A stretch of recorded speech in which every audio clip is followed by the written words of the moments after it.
ರಾಜಮಹಾಲಕ್ಷ್ಮಿ ಮಾತಾವರು ಒಂದು bike rally ಮುಖಾಂತರ Madurai to Delhi 21,000 kilometre bike ಮ್ಯಾಗ ಅವ್ರ ಒಂದು ಸವಾರಿ ತೊಗೊಂಡು ಮೋದಿಜಿ ಅವರಿಗೆ ಮತ್ತೊಮ್ಮೆ 3ನೇ ಸತಿ ಪ್ರಧಾನಮಂತ್ರಿ ಮಾಡಬೇಕಂತ ಹೇಳಿ ಒಂದು ಸಂಕಲ್ಪ ತೊಗೊಂಡು ಹೋಗ್ತಾ ಇದ್ದಾರೆ. ಅವ್ರಿಗೆ ಅಭಿನಂದನೆಗಳು ಸಲ್ಲಿಸಲು ನಾನು ಬಯಸ್ತೀನಿ. ಕಲಬುರಗಿ ಜಿಲ್ಲಾ ವತಿಯಿಂದ ಅಂತ ಹೇಳಕ್ಕೆ ಬಯಸ್ತೀನಿ.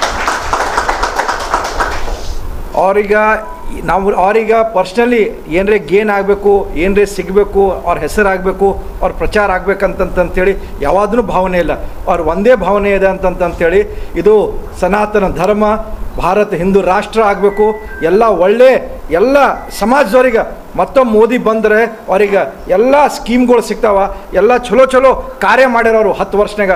ಅದಕ್ಕೆ ಹ್ಯಾಟ್ರಿಕ್ ಮೋದಿಯವ್ರಿಗೆ ನಾವು ಪ್ರಧಾನಮಂತ್ರಿ ಮಾಡಿದೆವು ಅಂತಂತಾರೆ. ಇನ್ನೂ ಒಂದು ಸ್ವಲ್ಪ ಏನು ಉಳಿದದ ಭಾರತ ಸ್ವಚ್ಛಾಲಕ, ಭಾರತ ಉನ್ನತ ಸ್ಥಾನ ಹೋಲಕ, ಅದು ಮುಂದಿನ ಅವಧಿನಾಗ ನರೇಂದ್ರ ಮೋದಿಜಿಯವ್ರು ಮಾಡ್ತಾರಂತಂತೇಳಿ ಅವ್ರು ಒಂದು ಸಂಕಲ್ಪ ಏನು ತೊಗೊಂಡು ಹೋಗ್ಯಾರ.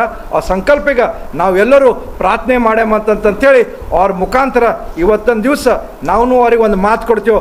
ತಮಗೆ ಈ ಒಂದು ಲೋಕಸಭಾ ಜಿಲ್ಲೆಲಿಂದ ಮತ್ತೊಮ್ಮೆ ಭಾರತೀಯ ಜನತಾ ಪಾರ್ಟಿ 400 ಪಾರ್ ಆಲಕ್ಕೆ ನಾವೊಂದು ಲೋಕಸಭಾ ಸದಸ್ಯರಿಂದ ಕಳಿಸ್ತೇವೆ ಅಂತಂತೇಳಿ ಅವರಿಗೆ ಧನ್ಯವಾದಗಳು ಹೇಳಬೇಕು.